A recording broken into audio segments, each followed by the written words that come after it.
So in terms of the key trends for the clean tech sector in British Columbia and Canada, it's quite interesting at this time because we're seeing a lot of policy direction and political direction towards a green recovery and what that means for low carbon technologies, what it means for jobs, and what it means for social impact as well. It's about reducing GHGs in the atmosphere. It's about recovery of water. But what that means, and that's quite an exciting trend that we see happening at the moment, not just in Canada, but globally as well, with the European Green Deal coming out recently to showcase, opportunities for energy transition and circular economy.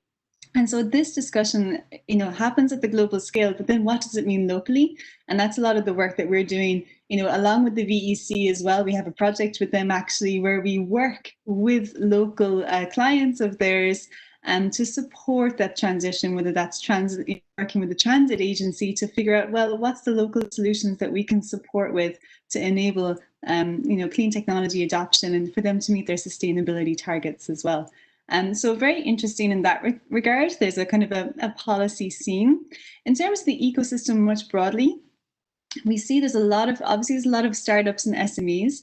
There's a number of academic institutions involved in clean tech, not just in the Lower Mainland, but also across the province. So, for example, in the Okanagan with UBCO, also, with up in the north with UNBC, with VI, Vancouver Island University as well on the island. A lot of those organizations have programs around clean tech or clean economy, green recovery, and they're working towards and are also engaging with the ecosystem to really kind of push forward research and development projects that will have significant impact as well. So we're training up the talent and building the skills base to be able to support that.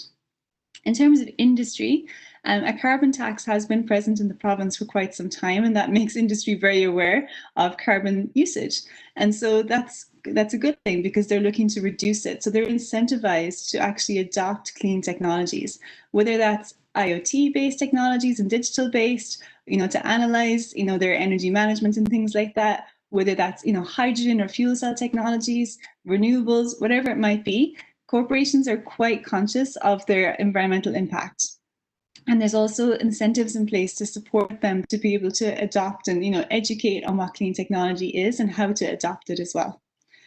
In terms of investors, the investor climate is getting better here. We do have angel groups and venture capitalists, but as well, our linkages with the US prove really supportive for the Canadian and BC clean tech SMEs, and especially down in Washington, California. And we really use that bridge, and we really need that bridge to support investments into the companies and also to projects here. Although we are seeing an increase in investments from Canadian investors or government as well.